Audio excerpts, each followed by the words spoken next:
L'ipertensione arteriosa è una patologia che può sottendere allo sviluppo di numerose patologie cardiovascolari, come infarto del miocardio, scompenso cardiaco, fibrillazione atriale, ma anche ictus ischemico e insufficienza renale cronica. Inoltre, per noi donne è molto importante conoscere i propri valori pressori in una condizione particolare della nostra vita, quale può essere quella della gravidanza, perché un rialzo dei valori pressori non adeguatamente riconosciuto o trattato può portare a complicanze anche fatali per la madre e per il feto. Quindi è importante sapere quelli che sono i nostri valori pressori.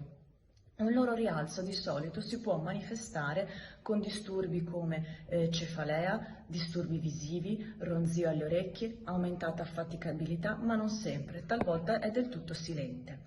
I valori pressori normali al domicilio dovrebbero essere sotto il 135-85 mm di mercurio, mentre dal medico possono essere tollerati valori fino a 140-90 mm di mercurio.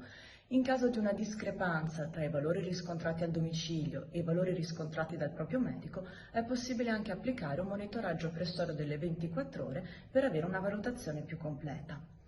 Come prima misura per prevenire lo sviluppo di ipertensione arteriosa, ma anche più in generale lo sviluppo delle patologie cardiovascolari, è importante avere uno stile di vita sano. Che cosa vuol dire? Praticare regolarmente attività fisica di tipo aerobico. Sono suggeriti fino a dai 150 ai 300 minuti di attività fisica aerobica di moderata intensità alla settimana, oppure tra i 75 e i 150 minuti di attività di livello più intenso.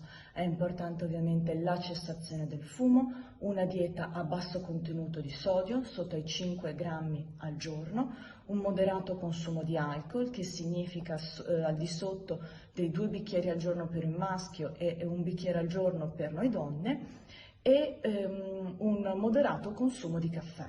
Laddove queste misure non farmacologiche non siano sufficienti a mantenere sotto controllo i nostri valori pressori, è il caso di rivolgersi a un medico per iniziare un eventuale trattamento farmacologico.